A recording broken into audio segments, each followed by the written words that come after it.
Bernie Kosar opens up about Shedeur Sanders in a recent interview with the Dogs podcast. I don't see anything wrong with what Shedeur does. I love his personality. Bernie Kosar just said the quiet part out loud. Not a hot take, not a hedge.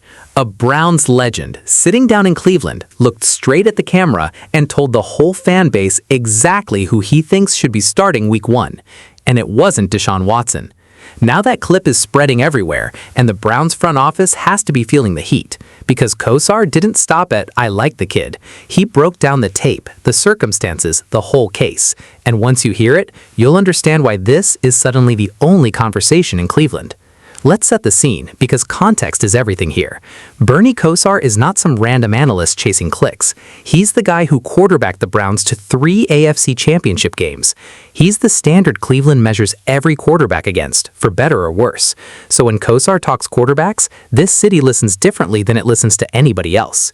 And on this particular Saturday, at a charity bowling event of all places, somebody put a microphone in front of him and asked the only question that matters right now in Cleveland. Are you excited for the Browns this season? What do you think of the new regime? Kosar didn't dodge it. He said he had to actually think through his answer because things changed the moment Myles Garrett got traded. But then he got to the real point. He said, quote, "I'm a big fan of Shedeur." That's it. 4 words, and they landed like a grenade because Kosar is not a guy who hands out praise for free. He followed it up by saying he genuinely does not understand the criticism. He said he loves Shedeur's personality, that people calling it a problem are, in his words, crazy. He talked about how Shedeur shows up for high schoolers and junior high kids in his off time, how his teammates look up to him, how he plays with confidence and belief in himself, which Kosar says matters more for a quarterback than almost anything else. Here's the part that should actually worry the front office, though. Kosar didn't just praise the vibes. He went to the tape. He pointed out that quarterbacks are, in his exact words, victims or beneficiaries of the guys around them. And then he said flat out that the Browns' offense last year was poor. Not Shedeur, the offense. The line was, quote, woeful. The receivers were basically non-existent. And in the middle of all that, with a rookie quarterback thrown into a fire nobody built for him, Shedeur still made plays. That's a legend, on the record, publicly separating the quarterback from the wreckage around him.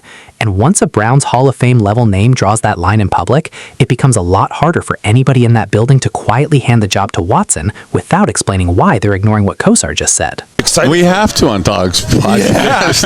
It's a prerequisite. Yeah. Are you excited for the Browns season? Are you excited for the new regime? What do you think the team's going to be like this year? I should probably think through the answer.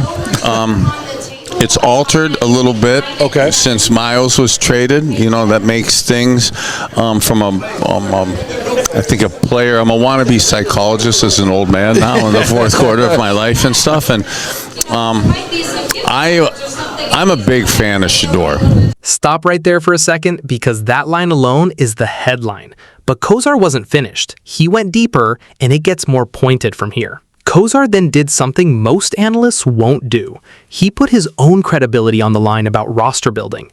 He said, half joking, that he wished the Browns had drafted him weapons like this back when he was playing, meaning Shedeur is getting actual talent around him now. 3 real weapons, some fresh signings on the offensive line.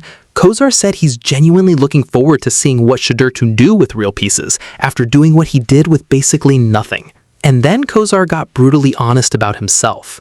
He said he always wants to be positive about the Browns, but that his, quote, Pinocchio nose has grown extensively longer since this front office